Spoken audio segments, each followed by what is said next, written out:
Although many companies had influence in India, imperialism wouldn't truly begin until the British East India Company emerged. As time went on and the Islamic Mughal Empire declined, the British East India Company exerted more power in India, eventually seizing large amounts of territory with its military and economic power. For the British East India Company, India was both a source of raw materials and a market for British goods.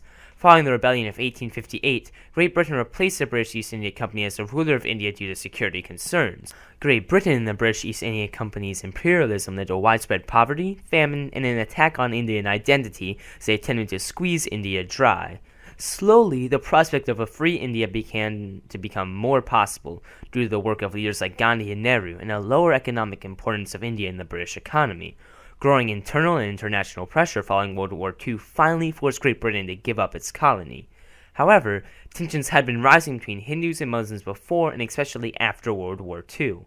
As a result, Great Britain partitioned India in 1947 into Pakistan, now Pakistan and Bangladesh, and India, with the intention for Muslims to live in Pakistan while Hindus would live in India. The line dividing Pakistan and India was known as the Radcliffe Line. However, this line displaced 14 million people over religious lines, leading to a mass exodus as minorities in each country attempted to flee to India or Pakistan. With the formation of the partition line, mass violence also broke out as tensions between the two groups reached a maximum. In total, an estimated 1 to 2 million Indians and Pakistanis died. The partition line created from British imperialism remains a source of incredible conflict, with Pakistan-India conflict occurring throughout the second half of the 20th century. The early 1970s, a East Pakistan independence movement was growing quickly, resulting in West Pakistan attempting to crush out any opposition by force. In Operation Searchlight, the beginning of the Bangladesh genocide, West Pakistan took control of all major cities in East Pakistan, began mass executing Hindus, intellectuals, and any opposition to their regime. As a retaliation against these actions, Bangladesh declared independence. Today, Bangladesh, unlike Pakistan, has a relatively good relationship with India. Another important country where Great Britain exerted its influence is Afghanistan. In 1878, following a failed invasion in 1839, Britain attempted to invade again. This invasion ended in the Treaty of Gandamak, in which Britain got territory they had captured and control over Afghanistan's foreign policy. The Durand Line in 1896 set a border between Afghanistan and British India, which gave India additional land. The line cut through ethnic groups, especially the Pashtuns, creating a violence that spills into today. Some of the key reasons for imperial powers taking interest in this region lie with the natural resources many of these nations possess.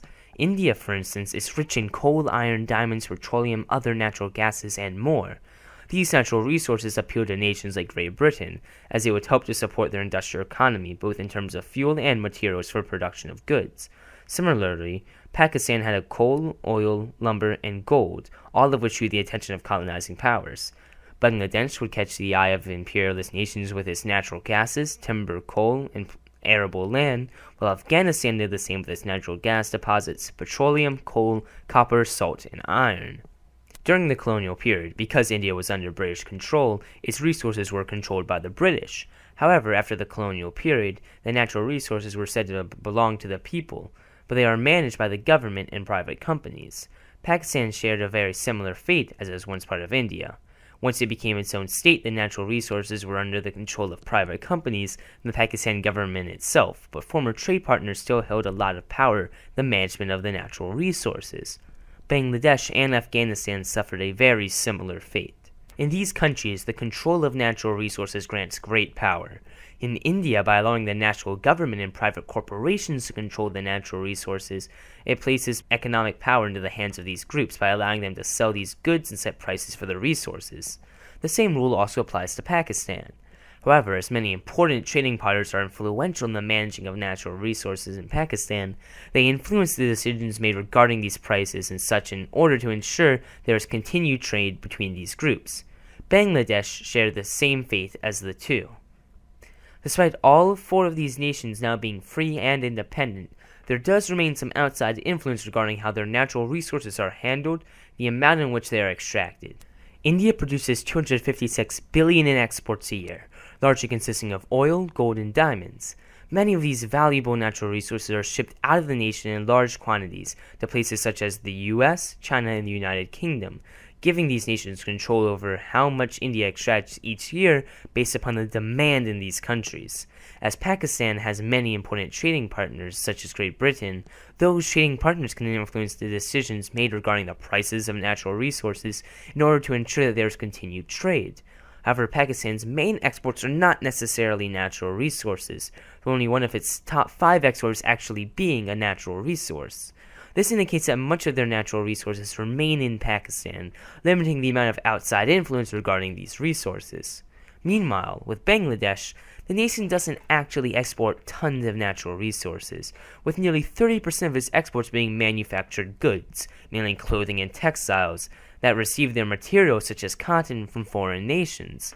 This limits the amount of power other nations have over Bangladesh's natural resources, as they are not as crucial to the nation's economy as in other nations like Afghanistan. Afghanistan relies heavily on trade, exporting much, with most of its imports actually being natural resources such as gold. Despite the fact that the US once had economic influence over natural resources in Afghanistan, instead of the nation's trade focusing on larger-scale countries such as the US, Afghanistan gives those nearby countries a heavier influence on what amount of these natural resources are produced and sold. Today, consumption of resources leads to environmental issues in many of these countries. The differences in resource control lead to gaps between the rich and poor, and battles over vital resources in areas like Afghanistan perpetuate fighting. Imperialism also has had an incredible impact on the culture of these countries. As far as the way India treats each gender, there has been some favoring of the male sex, as couples who have daughters are likely to try again for a boy. This leads to a phenomenon called unwanted girls in India, which aligns with their treatment in ancient times.